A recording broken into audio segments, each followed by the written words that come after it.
Hey everybody, welcome back. Start of the season, Saturday, November 6th. November 6th. It's January 6th. So cold out here, I'm losing my mind. I'm out here out in the garage. It's probably about 4 degrees. Pretty much all of North America is in a deep freeze. I talked to my father. He's down in Florida.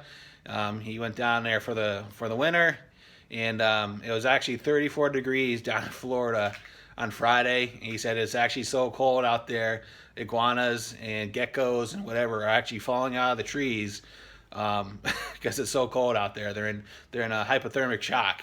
So, but hey, this is winter. This is what we want, and we waited all year for it, so it's here, and we go from there.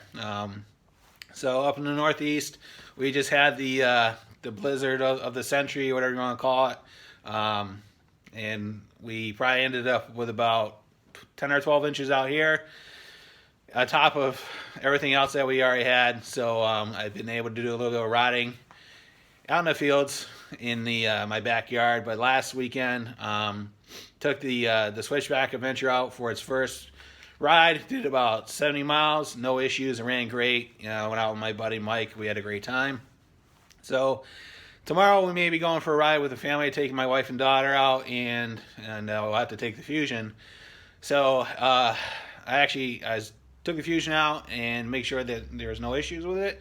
And as soon as I got on, I said, "Oh, I do have an issue with it," and I completely forgot about it from last year. And what it is, the hand warmer on the left-hand side is completely stone cold, dead. It's not working at all. So I'm pretty sure I already know what's wrong with it, but I'm gonna walk you through the troubleshooting process and go from there. So I'm out in my garage. Can't tell. It's very cold out here. It's probably like 4 degrees out here. I got my Patriots hat on here. I pretty much wear this all the time when I'm out here, even though it looks completely stupid and silly. It keeps my head warm and everything else when I'm out here. So with that being said, why don't we go ahead and take a look at the Fusion and figure out why the hand warmers don't work. All right, so I printed out the page from the service manual that applies to the hand warmer circuits. So what we're looking at is a schematic. So I know some people get intimidated with electrical systems because they don't really understand it. But for this example, we're really just talking about a source voltage and a ground. All right. So with that being said, let's talk about it. Okay. So what we have here is we have the schematic for the left and right hand warmer, and essentially they're the same. What they're showing is they're showing two paths, right? One has a resistance of 31 ohms. The second one has a resistance of 21 ohms. All right. So as far as the wiring, we have brown, which in Polaris is always the ground. Then we have two source voltages. One is dark blue with a red tracer, and then the other one is dark blue. Okay.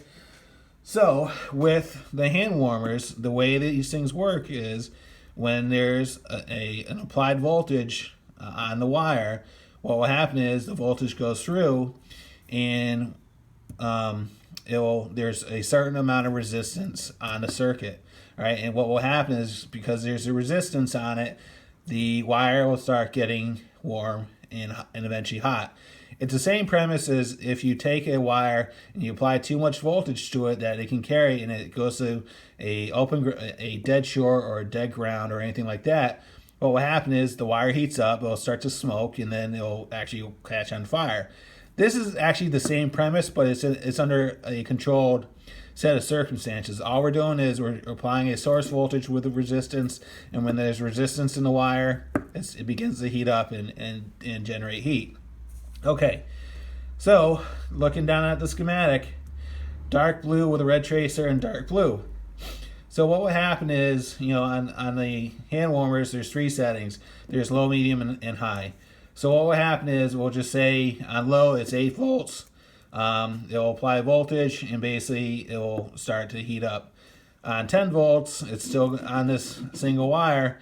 It'll apply a little bit more voltage. Again, there will be a little bit more resistance on it. You'll get a little bit more heat. On high, it's going to apply 12 volts on both of these, and then it's going to hit both of them, and then that's when you're going to get the most heat out of it. So what we're going to do is, I've already scoped this. I already know what's wrong with it. essentially the leg where it says 21 ohms, it's an open circuit. I'm getting infinite resistance on it. It's basically telling me it's open. On this one, I'm getting 13 ohms, so I know that leg is good. So what we're going to do is we're going to take a multimeter, and I'm going to show you how to check it and how to go from there. And then we'll also show you how to check for source voltage coming out of the harness. So that being said, why don't we go ahead and get set up. All right, so what we've done is we've split the connector. You know, this is the harness going to the sled, and this is the one that's going to the hand warmer. So if you look, this is, again, white and brown. Again, brown is ground, dark blue with a red tracer, and then dark blue, all right? So then it correlates with this. So this is going to be our ground, and then there's our two circuits that are going to have resistance on it. And if I remember correctly, this is the one that's infinite, the one on the outside. This is the ground. So we have the meter right down here set to ohms. And what we're going to do is we're going to stick the ground in there, make sure we're getting a good ground. And all we're going to do is we're going to touch it. So if you look, on the meter we have roughly a little bit more than 13 ohms of resistance.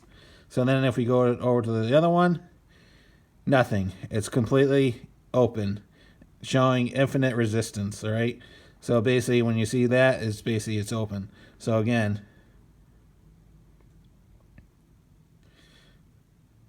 a little bit more, 13 ohms of resistance, and then going to this one, completely open. All right, so if you want to check it to a known good one, I've already done this, but I'm not going to do it on the video. What you can do is you can actually check the one on the right hand side. You can pull that apart, and then you can just check that one for comparison. So what we're going to do now is we're going to start the sled up. I'm going to show you how to check for source voltage and go from there. So what we're going to want to do is we're going to change the meter from ohms to AC voltage, because on this it's AC voltage. There is no battery on this, right? So go to the lowest scale on this particular cheapo meter from Harbor Freight. The lowest range you can go is a maximum of 200 volts on the AC scale.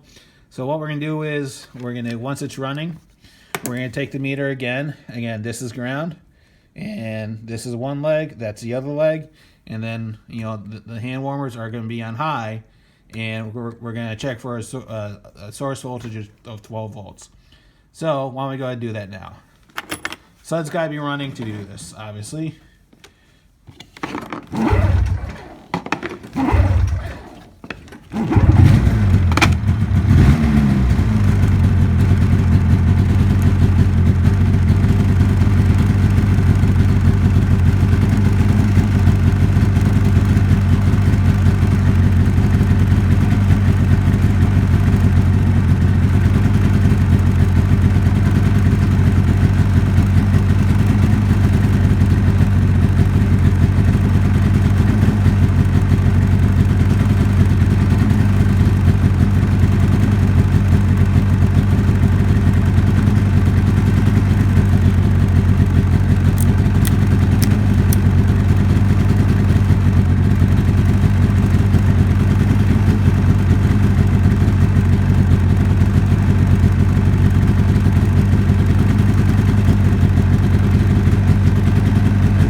All right, so that's how you check for source voltage. As you saw, we had to rev up the engine to get to 12 volts. At idle, it's producing a little bit less than 6 volts. So essentially, that's how you check for source voltage. All right, so why don't we go ahead and get off the sled and wrap it up. All right, so that pretty much walks you through the troubleshooting process of what you need to do to check your hand warmers. So for those of you who watch this and you still may not understand why it doesn't work, you say, hey, you have source voltage, why doesn't it? It should work, it should work. So with any electrical circuit, you always need a path back to ground. If you don't have ground, essentially the current is never going to flow, right? So that's why this isn't working, because when we check that leg, it's infinite resistance. Essentially, it's an open circuit. It's not passing voltage to ground. So therefore, it'll never work. So I hope this helps out. So what we're going to have to do now is we're going to have to order a heating element for that side, and then we'll go ahead and pull the grip off and replace it and go from there. So stay tuned for that. That'll be the next step in this process. And if you like it, go ahead and give me a thumbs up. If you like what you saw, go ahead and subscribe. I always like to have new members in my community. And as always, thanks for watching and have a great day. And I'll see you later on the next one.